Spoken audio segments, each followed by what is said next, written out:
Student, मैं Reena Tiwari. Welcome to my channel English with Reena Tiwari. आज मैं आप लोगों को पढ़ाने वाली हूँ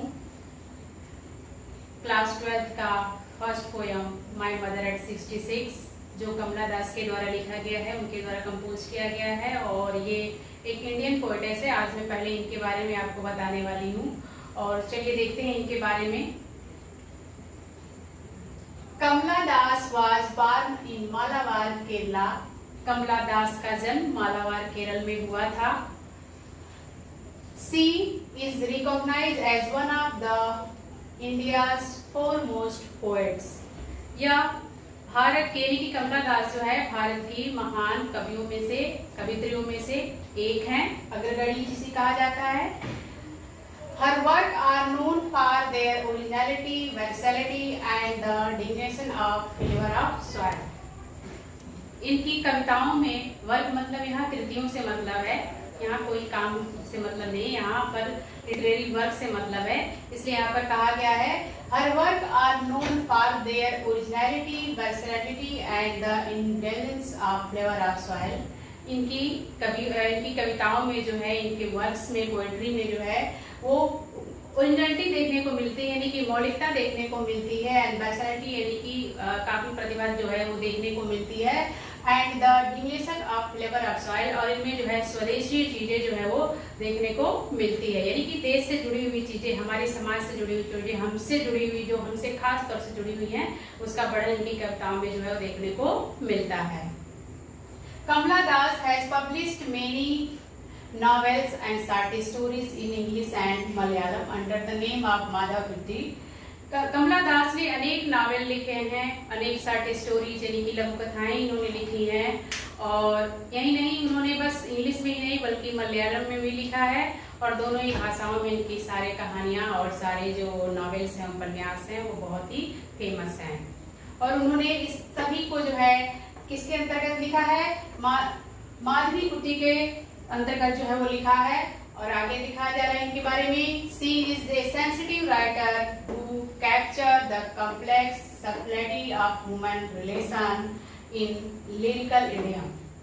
ये बहुत ही सेंसिटिव राइटर हैं, ये बहुत ही संवेदनशील है, बहुत ही चीजों को बहुत ही ध्यान से देखती हैं, बहुत ही बारीकी से हर एक चीजों को जोड़ते हुए, मानव की जितने भी रिलेशन है, मानव से जुड़े जितने भी रिश्ते हैं, सभी को ये बहुत ही नाजुक तरीके से, बहुत ही दिल से, बहुत ही भावनात्मक तरीके से जो है हर एक बारीकियों को ये जो है अपनी पोएट्री में जो है एक्सप्लेन करने की कोशिश करती हैं। My mother at 66 is an example। My mother at 66 poem जो हम लोग पढ़ने वाले हैं, उसका ही एक एग्जाम्पल है, एक उदाहरण है। इसमें भी उन्होंने मानव से जुड़े उनके इमोशन का बहुत ही डीपली जो है वर्णन किया हुआ है इसमें। और उन्होंने बताया है कि किस तरह से जो है हम लोग एक दूसरे से जुड़े होते हैं, हमारा जो एक रिलेशन होता है, फैमिली बैकग्राउंड जो होता है, वो कैसे एक दूसरे से जुड़ा होता है और किसी के खोने का हमें कैसा डर होता है, इस पोएम में इन्होंने बताया है। तो ये रहा कमला दास के बारे में। एक बार फिर से मैं रिपीट करना चाहूंगी कि कमला दास एक इंडियन पोएटेस हैं और ये बहुत ही फॉरमोस्ट पोएट हैं इंडिया में जितने भी पोएट हैं, जितने भी पोएटेस हैं, इनमें ये फॉरमोस्ट हैं, बहुत ही अग्रगणी हैं, बहुत ही अच्छी जानी जाती हैं अपने वर्क के लिए। और इन्होंने हिंदी, इंग्लिश, मलयालम हर भाषा में जो है इन्होंने क्या किया है, पोएट्री का जो है वो रचना जो है वो की है इन्होंने। और इसके अलावा ये बहुत ही सेंसिटिव है, बहुत ही लोगों से जुड़ी हुई बातें हैं, परिवार से जुड़ी हुई बातें, अपनी भावना से जुड़ी हुई बातों का एक्सप्लेन बहुत ही अच्छे से जो है वो करती है। और एग्जाम्पल के रूप में आपका माय मदर एट 66 है, जो इनका बहुत ही फेमस कविता है, बहुत ही फेमस है। और ये आपको बहुत ही अच्छी सीख देने वाली है कविता। इसमें बताया जाएगा कि कैसे वो अपनी माँ को खोने से जो है वो डरती हैं, इसका वर्णन इसमें जो है वो किया जाएगा। ठीक है डियर स्टूडेंट, मैं आपको जो है अब माय मदर एट 66 पोएम का थीम बताने वाली हूँ। और इसमें बताने वाली हूँ कि पोएटेस ने कितनी ब्यूटीफुली जो है अपनी फीलिंग्स को जो है इस पोएम में रखा है, जो उनका खुद का पर्सनल फीलिंग है। आइए देखते हैं। My mother eight 66 is based on the theme of advancing as. My mother eight 66 का जो थीम है वो एडवांसिंग एज पर डिपेंड करता है, उस पर बेस्ड है। क्योंकि एडवांसिंग एज का मतलब आप जानते हैं ग्रोइंग एज। ग्रोइंग एज मतलब बढ़ती उम्र, यानी कि एक शब्दों में आप उसे बुढ़ापा कह सकते हैं। और आप जानते हैं कि हमारे परिवार में ऐसे या फिर हमसे जुड़े हुए जितने भी लोग होते हैं वो एक न एक दिन वो क्या होते हैं, बूढ़े होते हैं। और बूढ़े होने के बाद उन्हें हमें खोने का काफी डर होने लगता है कि अब तो ये बूढ़े हो गए हैं, ज्यादा दिन तक हमारे साथ नहीं रहेंगे। तो इसका वर्णन उन्होंने किया है क्योंकि उनकी माँ जो है वो ग्रोइंग एज में है, बढ़ती हुई उम्र में है, काफी बूढ़ी हो चुकी है। तो कवित्री जो है अपने माँ को खोने के डर से डरती है, इसका वर्णन उन्होंने इसमें किया है। इसलिए यहाँ पर कहा गया है कि एडवांसिंग एज पर डिपेंड करता है ये poem. And fear of loss and separation associate with it, और इससे जो है अलगाव की भावना जो होती है, अलग जो होते हैं किसी से हम बिछड़ते हैं और बिछड़ने से हमें क्या नुकसान होता है, क्या महसूस करते हैं, हम कितने दुखी होते हैं, उसका वर्णन उन्होंने इसमें किया है। The poetess undergoes a plethora of emotions. Undergoes मतलब होता है सहन करना, फील करना, सहन करना, सहना किसी चीज को। तो पोएटेस जो है बहुत ही ज्यादा भावनात्मक महसूस करती हैं, बहुत ही दुखी फील करती हैं अपनी माता के बुढ़ापा को देखते हुए। और बता रही हैं कि when she sees her mother aging, जब वो अपनी माँ को बूढ़ी होते हुए देखती हैं तो बहुत ही ज्यादा भावुक हो जाती हैं, बहुत ही दुखी हो जाती हैं कि अब तो उनकी माँ काफी बूढ़ी हो चुकी हैं, अब भी ज्यादा दिन तक इस दुनिया में शायद न रहें। तो ये भावना को सोचकर वो काफी दुखी हो जाती हैं, उसका वर्णन उन्होंने इसमें किया है। And feel pang of separation at the thought of losing her, यानी कि जब वो सोचती हैं या तो वो अपनी माँ को खो देंगी, इस बात से वो बहुत ही ज्यादा दुखी हो जाती हैं। तमाम तरह के ख्यालात उनके दिमाग में आने लगते हैं, तमाम तरह की निगेटिविटी आने लगती है कि अब क्या होगा, अब मेरी माँ तो काफी बूढ़ी हो चुकी हैं।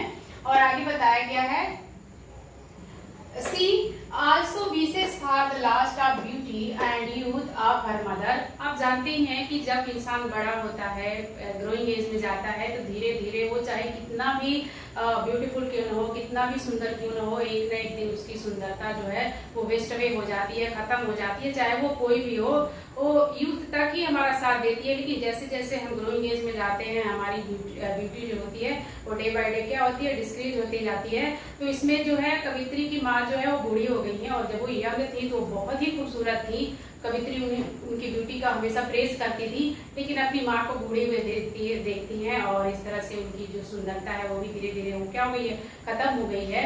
तो वो क्या कर रही हैं, इस पोएम में विश कर रही हैं, क्या कर रही हैं, for the lost of beauty and youth of her mother, वो अपनी माँ की सुंदरता को और युवावस्था को चाहती हैं, काश उनकी युवावस्था, उनकी सुंदरता जो है वो फिर से जो है वो वापस आ जाए। और इस तरह से हम कह सकते हैं कि ये टोटल पोयम जो है वो एडवांसिंग एज पर बेस्ड करता है, और इसमें एडवांसिंग एज के बारे में जो है बताया गया है, अलगाव के बारे में, बिछड़ने के बारे में, और उससे जो हमें दुख पहुंचता है, अपने लोगों को खोने का जो दुख होता है, हम जब किसी को ज्यादा प्रेम करते हैं, उसे खोना चाहते हैं, खोने की जो इच्छा होती है अगर वो हमारे अंदर आ जाती है कि वो हम जल्दी उनको खोने वाले हैं, तो इससे जो हमें दुख पहुंचता है उसका वर्णन उन्होंने उसमें किया है।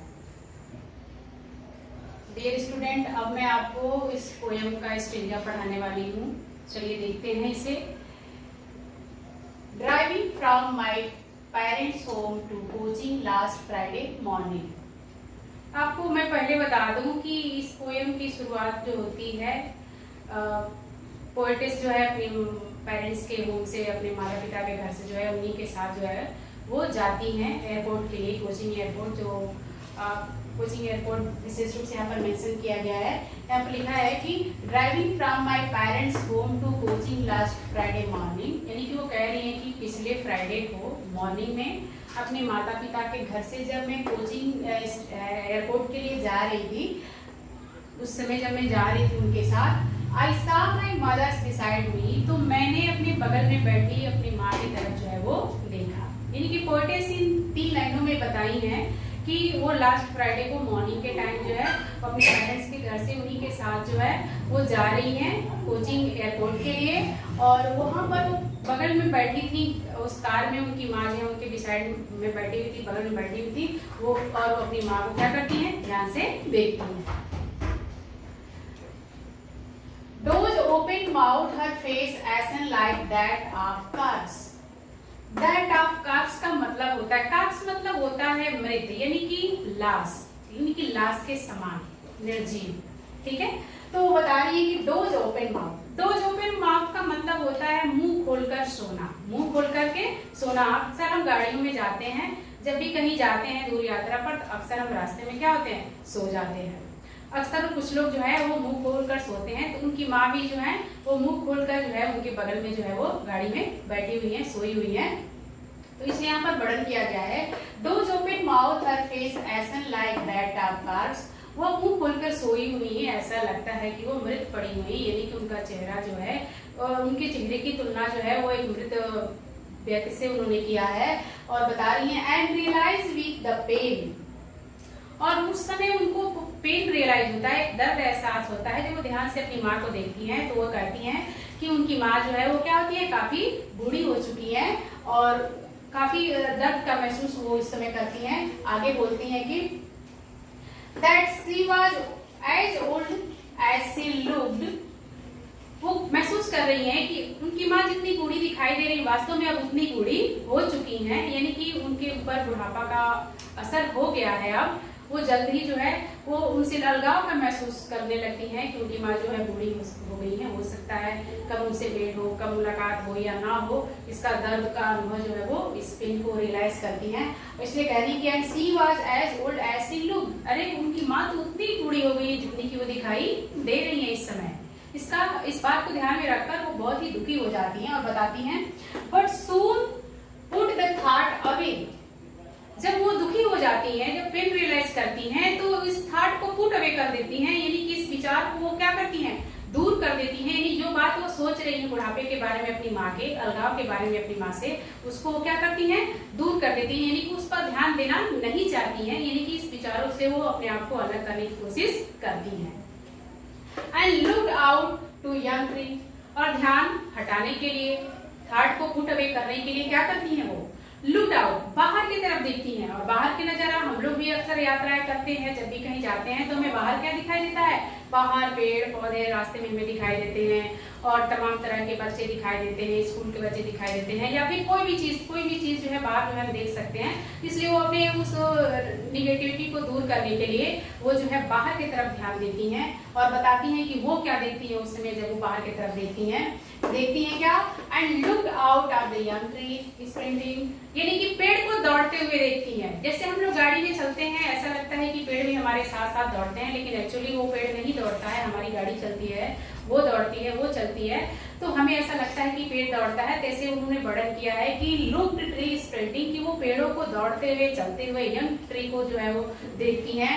एंड दी मेरी children sprinting out of their home, और बहुत ही खुशी पर, मेरी मतलब खुशी, मेरी मतलब खुशहाली से भरपूर, यानी कि वो खुशहाली से भरपूर, यानी कि खुशी पूर्वक बच्चों को हंसते खिलखिलाते घरों से निकलते हुए जो है वो देखती हैं। इस तरह से वो अपने ध्यान को हटाने की कोशिश जो है वो करती हैं।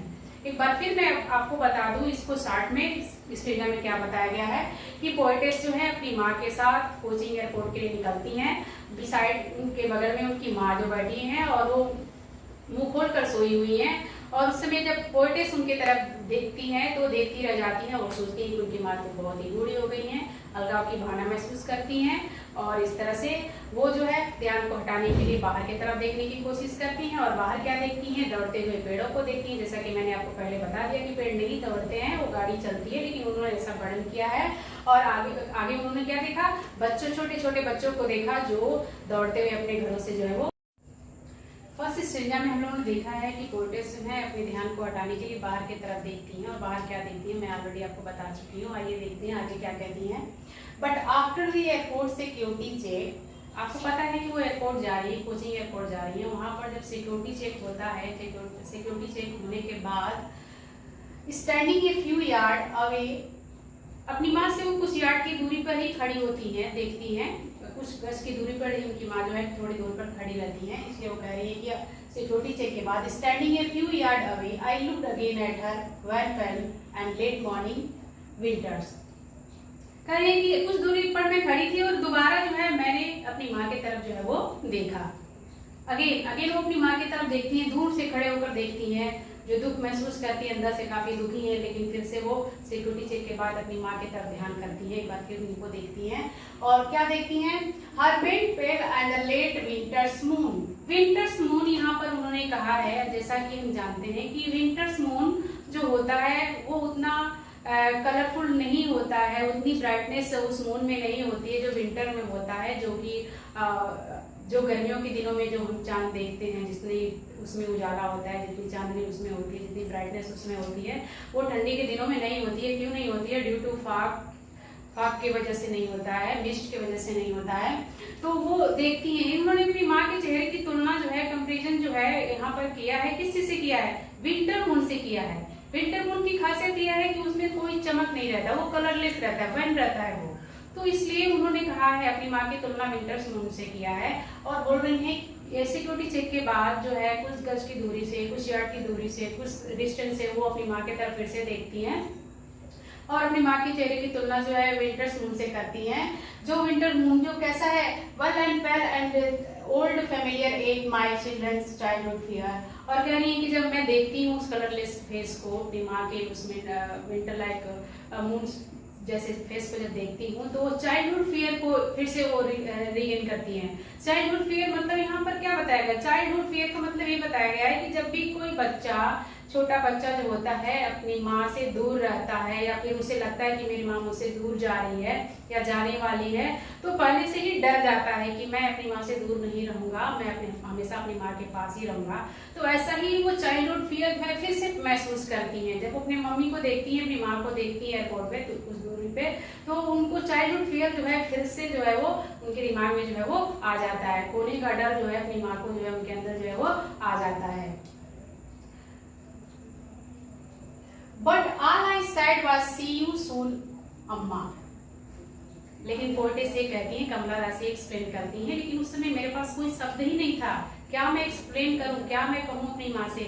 बस मैंने कहा कि सी यू सून अम्मा, कि अम्मा हम लोग फिर जो है वो मिलेंगे, अम्मा फिर हम लोग मिलेंगे। And I did was smile and smile and smile। और कह रही हैं all I did was smile and smile and smile। मैं कुछ नहीं करी, मैं बस उस समय उन्हें देखकर मुस्कुराती रही, मुस्कुराती रही, मुस्कुराती रही। यानी कि वो मुस्कुरा तो रही हैं, लेकिन ऊपर से मुस्कुरा रही हैं, अपनी माँ को खुश करने के लिए मुस्कुरा रही हैं, न कि वो अंदर से तो काफी दुखी हैं कि उनकी माँ जो है बूढ़ी हो चुकी हैं, कलरलेस हो गई हैं, उनकी ब्यूटी खत्म हो गई, उनका चार्म खत्म हो गया है, अब वो काफी बूढ़ी हो गई हैं। हो सकता है उनके अंदर हमारे से सेपरेशन हो जाए, हम अलग हो जाए, इससे जो खोने से डरती हैं। इस तरह हम कह सकते हैं कि ये कमला दास का जो पोयम है वो हमारे फीलिंग इमोशन से जुड़ा हुआ है, हम सबसे जुड़ा हुआ है।